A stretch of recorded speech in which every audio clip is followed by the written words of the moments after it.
welcome to the Fantasy Sanctuary. I am back with another quick hitting video. I've got 5 must-buy players for your Dynasty team.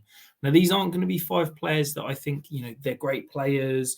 I like them because of this stat or whatever. These are going to be strategy, situation-led buys. We're going to dive straight in. The first buy, James Cook. Now, I'm not the biggest James Cook fan in terms of him as a player, but the situation is clear. He is running with the ones. He's getting exclusive work with the ones. Damian Harris is still not fully fit. We're still seeing some limited work because of that knee.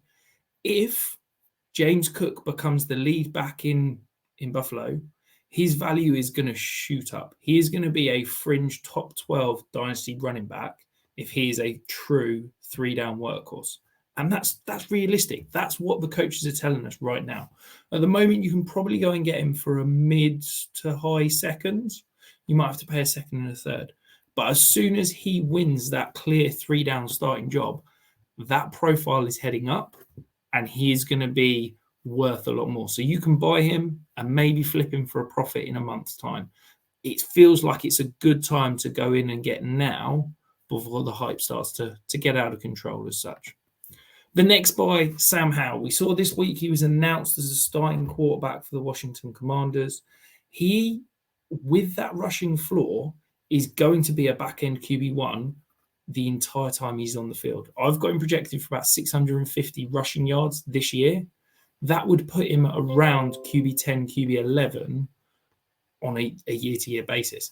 If he is the starter long-term for Washington, he is an absolute bargain in any format right now. He's got great weapons. We know he's going to use his legs. He doesn't have to be a good passing quarterback, as we saw last year with Justin Fields, to be an absolute fantasy star. Currently, QB 28 in ADP. You can probably go and buy him for a second.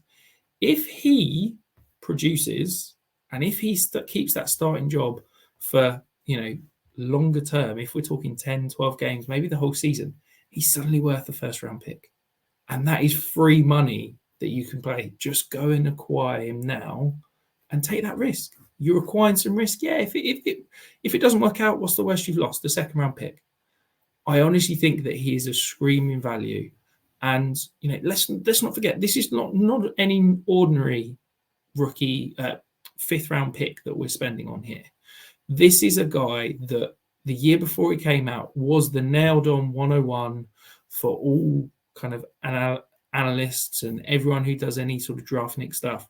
He was going to be the first overall pick in the draft. And then he plummeted down draft boards. And, people thought going into the draft he was probably going to be maybe a back-end first-round pick, maybe a second-round pick. He was definitely going to go on day 2. And it was a shock when he fell to day 3. So he's got some potential. He's got a decent prospect profile. And with that rushing floor, when he's on the field, he's going to be a fantasy star in Superflex leagues. So, yeah, I think he's an easy player to go and acquire now because when he is on the field, his price is only going to go up. The next guy I'm looking to buy, now this is a guy that Tom and I have been slating for redraft purposes all year, but it's Marquise Brown. He's a pending free agent. We've got the Kyler situation. I think there is a chance that he is going to struggle at the beginning of the year. But how many players can you say are going to increase in value as the year goes on? There's not many that you can bank that in for. Well, he's going to get Kyler back. He's potentially going to get traded, or he's going to get signed up long term. One of those two things are going to happen during this season because the Cardinals aren't going to go into the offseason with him as a pending free agent, having to then pay him top of the market dollar if they want to keep him long term. So they're either going to sign him during the season or they're going to trade him. Now, when one of those things happen, his price is only going to increase. He's wide receiver 34 in ADP now. I think his price is probably going to drop over the next 2 to 4 weeks. Once he starts to struggle, look, after all, Colt McCoy is going to be starting for the Cardinals. And I think that there is absolutely a world where Marquise Brown is seeing decent target volume, but the quality and the depth of those targets is not going to be anywhere near what we were used to seeing with Lamar or Kyler under center. He's going to see a lot more checkdowns, a lot more, created targets in that short to intermediate route, but a lot less of those high value targets downfield. And also there's going to be less touchdowns because this Cardinals offense is going to be horrendous. So I honestly think that this is a guy, maybe don't go and buy now, maybe wait 2-3 weeks, maybe wait till the season starts.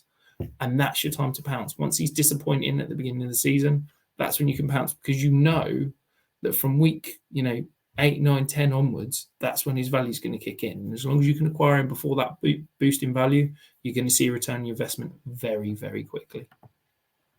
The fourth guy we're going to acquire, staying in Arizona, Trey McBride. Now, he had maybe the worst rookie tight end season we've ever seen in terms of, you look at any advanced stat, yards per route run, targets per route run, he was horrendous. But he was an elite tight end prospect. He was a 90th percentile prospect in my model. Tight ends take time. And somebody's got to catch passes in Arizona. He is running almost exclusively with the ones in practice. And yes, Zach Ertz is coming back, but I'll be honest, Zach Ertz is old. He couldn't separate. He could only do anything versus zone coverage. He was horrendous versus man coverage. And he's coming off an ACL and MCL injury. If you're worried about Zach Ertz taking targets and taking playtime away from Trey McBride, I don't know what to tell you. But Trey McBride is going to get playtime. And I think that, as I've said earlier about Marquise Brown, Colt McCoy, he's not going to be pushing the ball downfield. He's going to be looking for that big body target in between the numbers, working those seams with that low ADOT. And that's where Trey McBride comes in. This offense is not going to be, pushing the ball downfield, huge number of 20-plus yard targets downfield. So I honestly believe that Trey McBride, he's kind of forgotten. And this is a guy that a year ago was a great prospect. And he's going to get a great situation. So, yeah, you can probably go and get him for free. I've seen him on a couple of waiver wires. I'd happily pay a third. Maybe you can pay a couple of fourths or something. Just go and get him as a throw-in in a deal. And this is a guy that I wouldn't be shocked if we're talking 15 to 20% target share. He's going to get some red zone work. I think that there's a chance where Trey McBride could really break out. And, yeah, you're not going to probably get a first for him. But if he doubles in value, that's a return on investment. So, yeah, I'm happy to go and take a flyer on Trey McBride, get him as a throw-in.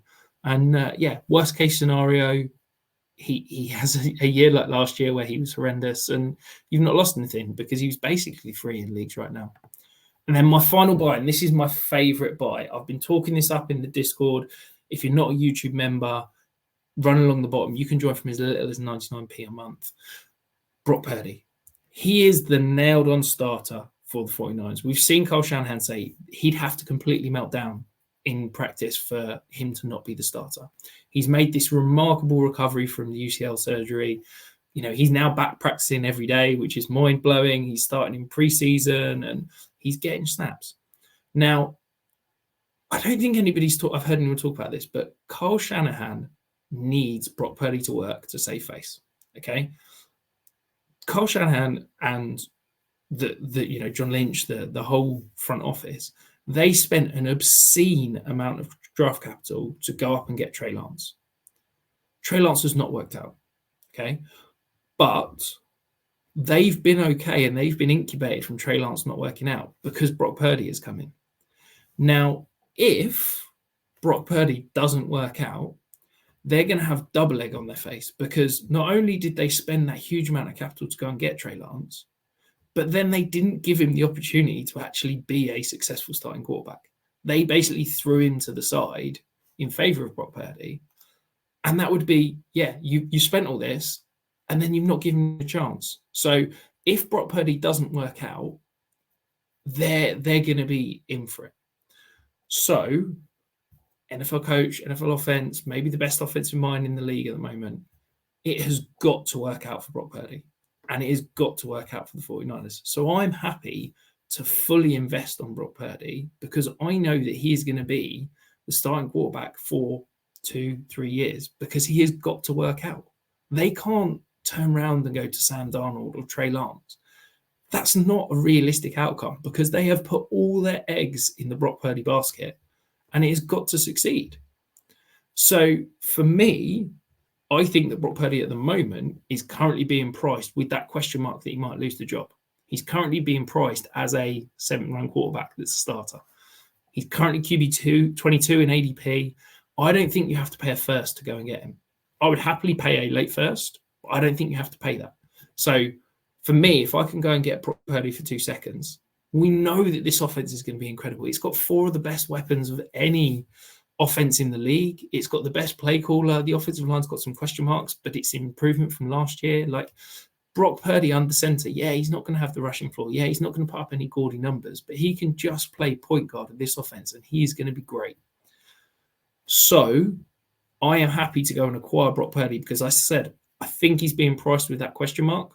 And I don't think that question mark's there. I think he's the nailed-on starter for this year, next year, and maybe even at least a year after. So I'm happy to go in on Brock Purdy, pay that price now, because I think come next year, next offseason, when he is the nailed-on starter and everybody's confident that, he's going to be in that, Kirk Cousins range of sort of QB 13 to 15 as a unsexy but solid QB2 for your fantasy teams. So those are my 5 buys. Let me know in the comments. Am I crazy? Are there any of these that you think the situations aren't going to turn out as I've laid out? Are there any players that you just think I'm miles off out? Or are there any players that I've completely missed out on?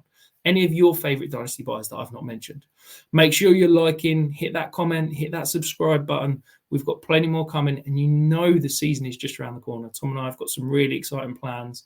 And if you're not yet, join the membership. We've got the Discord. We've got Tom's DFS stuff. I started work on my rookie guide for 2024 already. You get that included in the membership package. So hit that join button and we'll get you sorted heading into next year.